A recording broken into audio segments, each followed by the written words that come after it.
Mais alors les gars, je suis content de vous retrouver dans cette petite vidéo dans laquelle on va essayer ensemble de voir les gars quelques faiblesses d'une équipe comme le Paris Saint-Germain, que le Barça pourrait en profiter pour faufiler en demi-finale de la Ligue des Champions cette saison. Parce que les gars, mercredi prochain, il y aura le choc aller au Parc des Princes à Paris entre le Barça et le Paris Saint-Germain, quart de finale aller de la Ligue des Champions. Alors hier, on a sorti une vidéo dans laquelle on a vu les points forts d'une équipe comme le Paris Saint-Germain, avec un entraîneur comme Loulou Enrique, Kylian Mbappé, Ousmane Dembélé, les transitions rapides dans tout ça les gars. Parce qu'à présent, avec un entraîneur comme Loulou Enrique, des joueurs comme Kylian Mbappé, des joueurs en fait comme Ousmane Dembélé, Kolo Muani, ce sont des joueurs qui vont en fait à 100 000 à l'heure. Alors les gars, les transitions rapides sont devenues à présent une âme tranchante pour une équipe comme le Paris Saint-Germain. Et dans la vidéo d'hier les gars, on a vu en fait tout ça. Alors dans la vidéo d'aujourd'hui les gars, on va essayer ensemble de voir quelques faiblesses d'une équipe comme le Paris Saint-Germain, que le Barça pourrait en profiter pour essayer d'aller en fait en demi-finale de la Ligue des Champions cette saison. Alors si vous regardez la vidéo et que vous n'êtes pas encore abonné à la chaîne, dès à présent vous pouvez le faire pour ne pas manquer toutes les dernières nouvelles actualités d'une équipe comme le Barça. Parce qu'ici les gars, on parle des actualités du Barça, on fait des avant-matchs du Barça, on débriefe aussi les matchs du Barça. Alors si tout ça vous intéresse et que vous ne voulez rien manquer de tout ça, dès à présent abonnez-vous à la chaîne et activez la petite cloche des notifications pour ne rien manquer. Alors les gars, l'une des faiblesses d'une équipe comme le Paris Saint-Germain, selon moi les gars, c'est surtout en fait dans la défense. Parce que les gars, la défense d'une équipe comme le Paris Saint-Germain, c'est pas une défense qui inspire trop de confiance, c'est pas vraiment une défense solide cette saison. Et les gars, un joueur comme Marquinhos, c'est vraiment un joueur qui est fragile mentalement, surtout dans les grands rendez-vous. Parce que les gars, à chaque fois que le Paris Saint-Germain arrive en fait dans ce genre de phase, un défenseur comme Marquinhos, les gars, il arrive souvent à broncher dans les grands rendez-vous parce que c'est un joueur qui est plutôt fragile mentalement quand la pression monte. Dans les grands rendez-vous comme ça, les gars, un joueur comme Marquinhos, il arrive souvent à pleurer quand l'équipe en fait en secours. Voilà pourquoi je vous dis que la défense d'une équipe comme le Paris Saint-Germain, selon moi, c'est vraiment une faiblesse. Et si on voit qu'un gardien comme Donnarumma fait sa meilleure saison depuis qu'il est au PSG, les gars, c'est parce que la défense d'une équipe comme le Paris Saint-Germain n'est pas vraiment solide dans cette saison. C'est une défense qui concède en fait dans beaucoup d'occasions. Et heureusement, en fait, un gardien comme Donnarumma, il fait sa meilleure saison avec l'équipe et il est là tout le temps pour en fait sauver l'équipe en effectuant des parades en fait extraordinaires. Alors les gars, je trouve que la défense d'une équipe comme le Paris Saint-Germain, c'est pas vraiment une défense qui inspire trop de confiance parce que les gars, Marquinhos, il était blessé, c'était plutôt un joueur en fait comme Beraldo accompagné du joueur en fait comme Danilo Pereira. Alors les gars, c'est vrai, Marquinhos en fait il sera peut-être disponible pour affronter une équipe comme le Barça. Je trouve que les gars, la défense d'une équipe comme le Paris Saint-Germain est vraiment une faiblesse pour cette équipe et le Barça pourrait en profiter. Sans oublier que les gars, un joueur comme Hakimi sera suspendu en fait pour le match aller, c'est vraiment un manquant pour une équipe comme le Paris Saint-Germain parce que les gars, Hakimi à présent, il fait partie des meilleurs en fait dans latéraux à présent. Alors il sera suspendu en fait pour le match aller avec en fait sans Hakimi les gars, avec en fait dans Marquinhos qui est plutôt un joueur fragile mentalement, avec en fait dans des défenseurs comme en fait dans Danilo Pereira qui n'est pas vraiment un défenseur en fait dans des métiers. Je trouve que les gars, le Barça pourrait en profiter en fait de cette faiblesse pour essayer en fait de gagner le Paris Saint-Germain en fait au Parc des Princes, puis en fait finir les travaux en fait en Espagne en fait une semaine après. Deuxième faiblesse que je trouve pour une équipe comme le Paris Saint-Germain les gars, c'est surtout en fait dans le milieu face au milieu d'une équipe comme le Barça. Alors c'est un fait que le Paris Saint-Germain a des joueurs en fait de qualité au milieu, des joueurs en fait comme Vitinha. Vitinha c'est vraiment en fait un joueur en fait technique, c'est un joueur qui peut permettre à l'équipe en fait de bien conserver les ballons. Alors les gars, on peut pas comparer le milieu d'une équipe comme le Paris Saint-Germain en fait pour cela face au milieu d'une équipe comme le Barça. Alors les gars, un joueur en fait comme Frenkie de Jong peut-être il sera disponible à 100% pour affronter une équipe comme le Paris Saint-Germain. Je trouve que les gars, avec un joueur comme Frenkie de Jong accompagné des joueurs en fait comme İlkay Gündoğan, alors le milieu d'une équipe comme le Barça est vraiment supérieur au milieu d'une équipe comme le Paris Saint-Germain. Alors c'est vrai, Zahimoui, des joueurs en fait comme Fabien Ruiz, ce sont en fait des bons manières de balle. Mais les gars, est-ce qu'aujourd'hui on peut comparer en fait le milieu d'une équipe comme le Paris Saint-Germain qui en fait des joueurs comme Zahimoui, des joueurs en fait comme Fabien Ruiz, Vitinha, Ugarte, tout ça? Est-ce qu'on peut comparer tous ces joueurs face à des joueurs en fait comme İlkay Gündoğan, des joueurs en fait comme Frenkie de Jong? Alors Frenkie de Jong c'est vraiment un milieu de terrain exceptionnel. C'est vrai, il est blessé, il sera peut-être en de retour pour affronter une équipe comme le Paris Saint-Germain mercredi. Alors les gars, un joueur comme Frenkie de Jong, on n'est pas du tout inquiet pour lui parce que c'est le genre de jeu les gars, même quand il revient en fait dans des blessures, il a toujours les gars à être en fait au niveau. Ici il est à 100% les gars, en fait Xavi pourrait même débuter avec lui face à une équipe comme le Paris Saint-Germain. İlkay Gündoğan c'est un joueur qui est passé de présentation, il a déjà remporté en fait dans la Ligue des Champions avec une équipe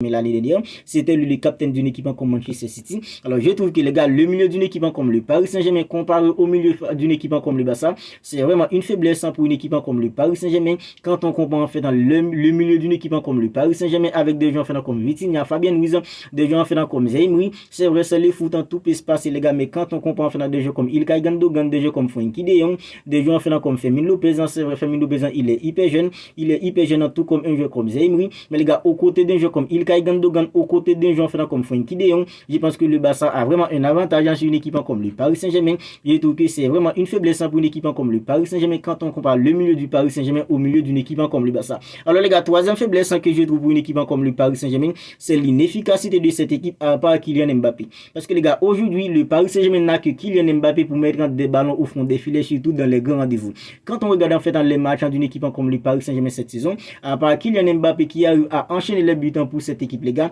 après ça, les gars, en fait, dans des joueurs comme Gonzalo Ramos, c'est vrai, il a eu tout le temps à mettre des buts, mais c'est pas vraiment en fait dans les joueurs ultimement pour remplacer un joueur comme Kylian Mbappé. Quand Kylian Mbappé n'est pas là, un joueur qui peut mettre 2-3 ballons au fond des filets pour permettre à l'équipe de gagner 2-3 matchs sans Kylian Mbappé, il n'y a pas ce joueur au Paris Saint-Germain. Alors les gars, je pense que l'inefficacité d'une équipe comme le Paris Saint-Germain, à part Kylian Mbappé, les gars, c'est vraiment une faiblesse pour cette équipe. Selon moi, pour une équipe comme le Paris Saint-Germain, dans cette double confrontation face à une équipe comme le Barça. Parce que les gars, un joueur comme Ousmane Dembélé, c'est un joueur exceptionnel quand il s'agit de déséquilibrer, quand il s'agit de faire des couchers, quand il s'agit de laisser des défenses en finale derrière lui, quand il s'agit de faire des passes pour mettre ses coéquipiers en orbite, mais quand il s'agit de mettre 2-3 ballons au fond des filets, marquer un but pour faire gagner l'équipe, Ousmane Dembélé, il est toujours en fait à côté. Et quand il était au Barça, les gars, il était presque tout le temps blessé, mais cette saison, il est arrivé au Paris Saint-Germain, il n'est pas souvent blessé, les gars, il est presque pas blessé cette saison avec une équipe comme le Paris Saint-Germain, il arrive à être un titulaire indiscutable en fait aux yeux des entraîneurs comme Thiloulou Henrique, et il le mérite aussi les gars, parce que c'est un joueur qui peut faire la différence dans les 1 contre 1, c'est un joueur qui peut évoluer dans les petits espaces, parce que les gars, il a une technicité aux normes pour faire tout ça, mais les gars, quand il s'agit de mettre des ballons au fond des filets, quand il s'agit de faire gagner l'équipe, Ousmane Dembélé, c'est pas vraiment fait dans. Parce que les gars, quand on regarde les stats d'un jeu comme Ousmane Dembélé avec une équipe comme le Paris Saint-Germain en termes de buts en cette saison, c'est pas vraiment une chose en fait plaisante à voir. Voilà pourquoi je vous dis que les gars, je trouve que l'inefficacité d'une équipe comme le Paris Saint-Germain en attaque, à part un jeu comme Kylian Mbappé, qui peut mettre des ballons au fond des filets pour faire gagner une équipe comme le Paris Saint-Germain, je trouve que c'est vraiment une faiblesse en attaquant pour une équipe comme le Paris Saint-Germain. Parce que les gars, Kylian Mbappé, il est le seul en attaque qui arrive les gars en fait à être un joueur hyper régulier en termes de mettre des ballons au fond des filets. Parce qu'un joueur comme Kylian Mbappé, les gars, il arrive maintenant à être en fait l'un des meilleurs joueurs du monde, parce que ça fait environ en fait 5 à 6 saisons depuis Kylian Mbappé, il est là en fait hyper régulier saison après saison, et c'est pas pour cette raison qu'il fait partie en fait des meilleurs joueurs du monde à présent. Mais les gars, quand on prend en fait Gonzalo Ramos, il est pas souvent titulaire avec un entraîneur en fait comme Thiloulou Henrique, un joueur comme Kolo Muani, lui aussi il arrive pas en fait à enchaîner en fait dans la saison qu'il a fait en fait l'année dernière. Ousmane Dembélé, c'est vrai, il fait une excellente saison en termes en fait dans des déséquilibres, permettre à l'équipe d'avoir le ballon, permettre à l'équipe en fait de faire la différence dans les 1 contre 1 dans les petits espaces, mais en termes de marque et de buts les gars, un jeu comme Ousmane Dembélé, c'est vraiment pas ça du tout. Voilà pourquoi je vous dis que les gars, la troisième faiblesse que je trouve qu'à une équipe comme le Paris Saint-Germain dans cette double confrontation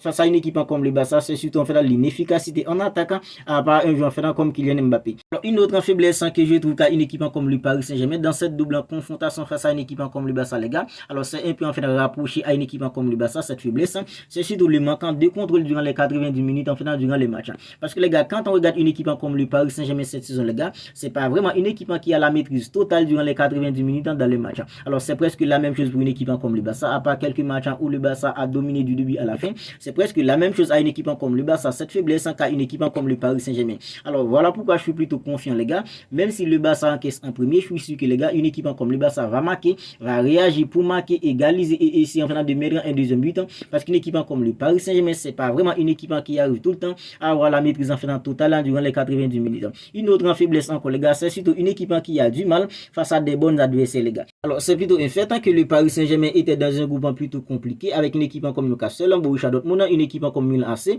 Quand on regarde les matchs du Paris Saint-Germain face à des équipes en Corée, c'était compliqué. Alors face à une équipe comme le Milan AC au match aller, c'était hyper facile, mais quand la pression montait un petit peu au match retour, le Paris Saint-Germain a eu en fait beaucoup de difficultés. Face à une équipe comme Borussia Dortmund, la même chose. Le match aller face à une équipe comme Newcastle, n'était-ce pas un penalty en fait mitigé que l'arbitre a accordé à une équipe comme le Paris Saint-Germain? Aujourd'hui, on serait pas là pour parler d'une équipe comme le Paris Saint-Germain les gars en cas de finale de la Ligue des Champions. Alors les gars, quand on regarde les matchs du Paris Saint-Germain face à des équipes en fait en Corée, ça c'est toujours compliqué. Voilà pourquoi je suis plutôt confiant. C'est vrai, c'est pas une grosse équipe du Barça cette saison, mais les choses s'améliorent un petit peu les gars pour une équipe comme le Barça ces derniers temps, que ce soit en défense, au milieu, en attaquant. Alors les gars, voilà pourquoi je suis plutôt confiant que le Barça peut éliminer une équipe comme le Paris Saint-Germain. Mais les gars, c'est le foot, tout peut se passer. Tout comme le Barça peut éliminer une équipe comme le Paris Saint-Germain, le Paris Saint-Germain aussi peut éliminer une équipe comme le Barça. Alors n'hésitez tout simplement pas à me dire ce que vous en pensez de tout cela dans les commentaires. Si la vidéo vous a plu, n'hésitez pas à la liker, n'hésitez pas à la commenter si ce n'est pas encore fait. Abonnez-vous à la chaîne et activez la petite cloche des notifications pour ne rien manquer. D'ici là les gars, prenez bien soin de vous, on se capte bientôt pour une autre vidéo.